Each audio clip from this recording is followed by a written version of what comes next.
2024 engineering காலேஜ்ல join பண்ண போறீங்க அப்படின்னா இந்த வீடியோ உங்களுக்கு மோஸ்ட் இம்பார்ட்டன்ட் ஒரு வீடியோவா அமைய போகுது. அதனால வீடியோவை ஸ்கிப் பண்ணாம நான் சொல்லக்கூடிய விஷயங்களை பாத்துக்கோங்க. சரிங்களா? கம்மியா இருக்கு, காலேஜ் கிடைக்குமா நிறைய பேர் ஃபீல் பண்றீங்க. ஃபீல் பண்ணாதீங்க. கண்டிப்பா எல்லாருக்குமே டிஎன்இஏ கவுன்சிலிங்ல காலேஜ் கிடைக்கும். சரிங்களா? என்னுடைய வாட்ஸ்அப் குரூப்ல ஜாயின் பண்ணிக்கோங்க. நான் உங்களை கவுன்சிலிங் வரைக்கும் கைட் பண்றேன். 7.5 ரிசர்வேஷன் ஸ்டூடெண்ட்ஸா இருந்தாலும் சரி, ஜெனரல் கவுன்சிலிங் ஸ்டூடெண்ட்ஸா இருந்தாலும் சரி, நீங்க வந்து 170 180க்கு மேல கட் ஆஃப் எடுத்திருந்தீங்கன்னா நீங்க வந்து மெரிட் ஸ்காலர்ஷிப்ல ஃப்ரீயா படிக்கலாம். பெஸ்ட் அட்டானமஸ் காலேஜ்ல ஃப்ரீயா படிக்கலாம். உங்களுக்கு hostel free, college fees free, எல்லாமே ஃப்ரீ. ஓகேவா? நல்ல ஒரு அட்டானமஸ் காலேஜ்ல நீங்க 4 வருஷமும் ஃப்ரீயா படிக்கிறதுக்கு நான் ஹெல்ப் பண்றேன். அதுக்கு நீங்க 170ல இருந்து 180க்கு மேல கட் ஆஃப் எடுத்திருந்தீங்கன்னா நீங்க எனக்கு கான்டாக்ட் பண்ணுங்க.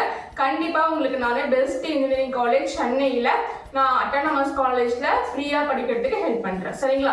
அது மட்டும் இல்ல 7.5 ரிசர்வேஷன்லயும் ஃபுல் ஃப்ரீயா படிக்கிறதுக்கான கைடன்ஸ்லாம் கொடுக்குறேன். நம்மளுடைய வாட்ஸ்அப் குரூப்ல ஜாயின் பண்ணிக்கோங்க. உங்க ஃப்ரெண்ட்ஸுக்கும் இந்த வீடியோவை ஷேர் பண்ணுங்க. உங்க ஃப்ரெண்ட்ஸுக்கும் நம்மளுடைய வாட்ஸ்அப் குரூப் லிங்க் ஷேர் பண்ணி அவங்களையும் ஜாயின் பண்ண சொல்லுங்க. ஓகேவா? கண்டிப்பா நான் ஹெல்ப் பண்றேன். இன்னொரு விஷயம் என்ன அப்படின்னு பாத்தீங்கன்னா, உங்களுக்கு வந்து டிஎன்இஏ கவுன்சிலிங் அட்டென்ட் பண்றதுக்கு முன்னாடி நீங்க தெரிஞ்சிருக்க வேண்டிய விஷயம் என்னன்னா, சாய்ஸ் ஃபில்லிங்லாம் எப்படி பண்றது அப்படின்றது பத்தி தான். சரிங்களா? நிறைய பேர் வந்து மிஸ் நாங்க வந்து கவுன்சிலிங் அப்ளை பண்ண போறோம், கவுன்சிலிங் அப்ளை பண்ணும் போதே வந்து காலேஜ் லிஸ்ட் வந்து கேட்பாங்களா, அப்பவே காலேஜ் எல்லாம் மென்ஷன் பண்ணணுமா அப்படின்னு கேக்குறீங்க. நீங்க வந்து கவுன்சிலிங் அப்ளை பண்ணும்போது நான் உங்களுக்கு முன்னாடியே வீடியோல சொல்லியிருக்கேன், கவுன்சிலிங் அப்ளை பண்ணும்போது காலேஜ் எல்லாம் எதுவுமே கேட்க மாட்டாங்க. நீங்க ஜஸ்ட் இன்ஜினியரிங் கவுன்சிலிங் அட்டென்ட் பண்ண போறீங்க அப்படின்ற ஒரு இன்ஃபர்மேஷனை அண்ணா யூனிவர்சிட்டிக்கு கொடுக்குறீங்க, அவ்வளவுதான். சரிங்களா? காலேஜ் சூஸ் பண்றது, அந்த காலேஜ் சூஸ் பண்றது அதெல்லாம் வந்து இதுல வந்து கிடையாது. ஓகேவா? நீங்க கவுன்சிலிங் அட்டென்ட் பண்றதுக்கு ஒரு டேட் கொடுக்குறாங்க இல்லையா, ரேங்க் லிஸ்ட் வந்ததுக்கு அப்புறம். ஓகேவா? உங்களுக்கு மேபி வந்து ஜூலை 10ஆம் தேதி வந்து ரேங்க் லிஸ்ட் வரதுக்கு வாய்ப்பு இருக்கு. சோ அந்த ரேங்க் லிஸ்ட் வந்ததுக்கு அப்புறம் வந்து பாத்தீங்கன்னா உங்களுக்கு ரவுண்ட் வைஸா பிரிப்பாங்க. ஓகேவா? ரவுண்ட் 1, ரவுண்ட் 2, ரவுண்ட் 3 சொல்லிட்டு ரவுண்ட் வைஸா பிரிப்பாங்க. லாஸ்ட் இயர் இல்லாம அதுக்கு போன வருஷம் வந்து பாத்தீங்கன்னா 4 ரவுண்ட் வரைக்கும் வச்சு கவுன்சிலிங் வந்து நடந்துட்டு இருந்தது. ஓகேவா? லாஸ்ட் இயர் தான் வந்து அதை சேஞ்ச் பண்ணி 3 ரவுண்டா மாத்துறாங்க. ஓகேவா? ரவுண்ட் 1ல வருவீங்களா, ரவுண்ட் 2ல வருவீங்களா, ரவுண்ட் 3ல வருவீங்களா அப்படின்றத நான் ஒரு வீடியோ போட்டிருக்கேன். அந்த வீடியோட லிங்க் டிஸ்கிரிப்ஷன்ல கொடுக்குறேன், பாத்துக்கோங்க. சரிங்களா? இப்ப நான் சொல்லக்கூடிய விஷயம் என்னன்னா, சாய்ஸ் ஃபில்லிங்னு சொன்னேன் இல்லையா, அதுதான் உங்களுடைய வாழ்க்கையில மிகப்பெரிய மாற்றத்தை ஏற்படுத்தக்கூடிய ஒரு விஷயம். ஓகேவா? அதை நீங்க கவுன்சிலிங் அப்போ வந்து நீங்க ஃபர்ஸ்ட் பண்ண வேண்டிய விஷயம் வந்து சாய்ஸ் ஃபில்லிங் தான். அதாவது உங்களுக்கு வந்து எந்தெந்த காலேஜ் வந்து வேணும் அப்படின்றத நீங்க ஃபில் பண்ண போறீங்க. சரிங்களா? சாய்ஸ் ஃபில்லிங் பத்தி நான் உங்களுக்கு ஒரு முக்கியமான விஷயம் சொல்ல போறேன், நல்லா கவனிச்சுக்கோங்க. அடிச்சா ஒரு 3 காலேஜ் தான் படிக்கணும் அப்படின்ட்டு ஒரு 3 காலேஜ் நீங்க சூஸ் பண்ணி வச்சிருக்கீங்க. ஓகேவா? நீங்க வந்து ஒரு 3 காலேஜ் சூஸ் பண்றீங்கன்னு வச்சுக்கோங்க. சாய்ஸ் ஃபில்லிங் 1000 வரைக்கும் கூட கொடுக்கலாம். நான் எக்ஸாம்பிளுக்காக சொல்றேன். சரிங்களா? நீங்க வந்து ஒரு 3 காலேஜ் சூஸ் பண்ணி வச்சிருக்கீங்க. ஒன்னு வந்து கோயம்புத்தூர்ல இருக்கக்கூடிய பிஎஸ்டி, 2 வந்து சென்னையில இருக்கக்கூடிய எம்ஐடி, 3 வந்து மதுரையில இருக்கக்கூடிய தியாகராஜா. சோ இந்த 3 காலேஜ் நீங்க சூஸ் பண்ணி வச்சிருக்கீங்க. இந்த 3த்துல நான் வந்து கோயம்புத்தூர்ல இருக்கக்கூடிய பிஎஸ்டி தான் ஃபர்ஸ்ட் வந்து ப்ரிஃபரன்ஸ் கொடுக்குறேன் அப்படின்னு மனசுல நினைச்சிருக்கீங்க. ஆனா நீங்க சாய்ஸ் ஃபில்லிங் போடும்போது ஃபர்ஸ்ட் சென்னையில இருக்கக்கூடிய எம்ஐடி போட்டுருக்கீங்க. சரிங்களா? சாய்ஸ் ஃபில்லிங்ல சென்னையில இருக்கக்கூடிய எம்ஐடி போட்டுறீங்க. உங்களுக்கான காலேஜை சூஸ் பண்ணி கொடுக்கறது எது அப்படின்னு பாத்தீங்கன்னா எல்லாமே சிஸ்டம் தான். ஓகேங்களா? எதுவுமே மேனுவலா எதுவுமே கிடையாது, எல்லாமே சிஸ்டம் தான். சோ அப்போ வந்து நீங்க ஃபர்ஸ்ட் உங்களுடைய கட் ஆஃப்க்கு நீங்க கொடுத்துடக்கூடிய காலேஜ், நீங்க ஃபர்ஸ்ட் பிஎஸ்டி கொடுத்துருக்கீங்கன்னு வச்சுக்கோங்களேன். உங்களுடைய சாய்ஸ் ஃபில்லிங்ல நீங்க ஃபர்ஸ்ட் பிஎஸ்டி கொடுத்துருக்கீங்க. சோ இப்போ இந்த பிஎஸ்டி உங்களுடைய கட் ஆஃப் வந்து 195 அப்படின்னா இந்த 195 கட் ஆஃப்க்கு இந்த பிஎஸ்டி கிடைக்குமா அப்படின்றத சிஸ்டம் என்ன பண்ணும், அனலைஸ் பண்ணும். சோ அனலைஸ் பண்ணும்போது இந்த பிஎஸ்டி காலேஜ் வந்து 195 கட் ஆஃப் இல்ல, கிடையாது, ஏன்னா ஆல்ரெடி 199 198 எடுத்தவங்க எல்லாம் இருக்காங்க அப்படின்னா இந்த காலேஜை விட்டுட்டு அதுக்கப்புறமா தான் செகண்ட் காலேஜா உங்களுக்கு ஒரு காலேஜ் கிடைக்கும். சரிங்களா? செகண்ட் அதுக்கப்புறமா தான் உங்களுடைய செகண்ட் ஆப்ஷனுக்கு வரும். சரிங்களா? அப்பதான் வந்து 199 198 கட் ஆஃப்ல இருக்காங்க, அப்போ 195க்கு இது கிடைக்கல அப்படின்ற பட்சத்துல தான் சிஸ்டம் என்ன பண்ணும், உங்களுக்கு செகண்டா நீங்க கொடுத்துருக்கக்கூடிய ஆப்ஷனை பார்த்து இந்த காலேஜை உங்களுக்கு செலக்ட் பண்ணி கொடுக்கும். சரிங்களா? இதுவும் உங்க கட் ஆஃப்ல கிடைக்கல அப்படின்னா தான் இது வந்து தேர்டா இருக்கக்கூடிய காலேஜை பார்க்கும். அப்படியும் கிடைக்கலாம் 4th, அப்படியும் கிடைக்கலாம் 5th. இப்படிதான் சிஸ்டம் வந்து ஒவ்வொரு காலேஜையும் ஃபர்ஸ்ட்ல இருந்து அனலைஸ் பண்ணிட்டு வந்து உங்களுக்கு காலேஜை சூஸ் பண்ணி கொடுக்கும். சரியா? இப்படிதான் நீங்க வந்து சாய்ஸ் ஃபில்லிங் பண்ணணும். அப்போ உங்களுக்கு ரொம்ப பிடிச்ச காலேஜ் தான் நீங்க ஃபர்ஸ்ட் சாய்ஸா வைக்கணும். சரிங்களா? அதுக்கப்புறம் இது இல்லைன்னா இதுல நான் போவேன்ற காலேஜ் செகண்ட் ஆப்ஷனா வைங்க.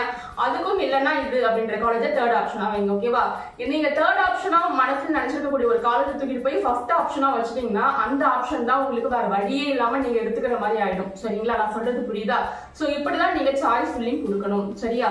இதை நீங்க இம்பார்ட்டன்டா தெரிஞ்சுக்கோங்க. நெக்ஸ்ட் வந்து பாத்தீங்கன்னா இப்போ நீங்க பிஎஸ்ஜில படிச்சா சிஎஸ்சி தான் படிப்பேன், அது எந்த காலேஜ் இருந்தாலும் ஓகே அப்படின்னு முடிவு பண்ணி வச்சிருக்கீங்க. அதே மாதிரி இந்த சிஎஸ்சி கிடைக்கலாம் இசிஇ படிப்பேன் அப்படின்னு முடிவு பண்ணி வச்சிருக்கீங்க. ஓகேவா, இப்ப 2 கோர்ஸ் வந்து நீங்க முடிவு பண்ணி வச்சிருக்கீங்க. ஒன்னு சிஎஸ்சி, அது எந்த காலேஜ் இருந்தாலும் பரவாயில்ல, அது கிடைக்கலாம் இசிஇ முடிவு பண்ணி வச்சிருக்கீங்க. ஓகேவா, அப்ப இசிஇன்றது உங்களுக்கு செகண்ட் ஆப்ஷன். ஓகேவா, அப்போ நீங்க ஒரு காலேஜை சூஸ் பண்ணும்போதே இப்ப பிஎஸ்ஜின்னு இருக்குன்னா இப்ப நீங்க பிஎஸ்ஜில ஃபர்ஸ்ட் சிஎஸ்சி குடிப்பீங்க, அடுத்தது சரி இசிஇ கொடுத்து பார்க்கலாம் அப்படின்ட்டு பிஎஸ்ஜிலையும் இசிஇ கொடுக்குறீங்க. ஓகேவா, பிஎஸ்ஜிலேயே இசிஇ கொடுக்குறீங்க.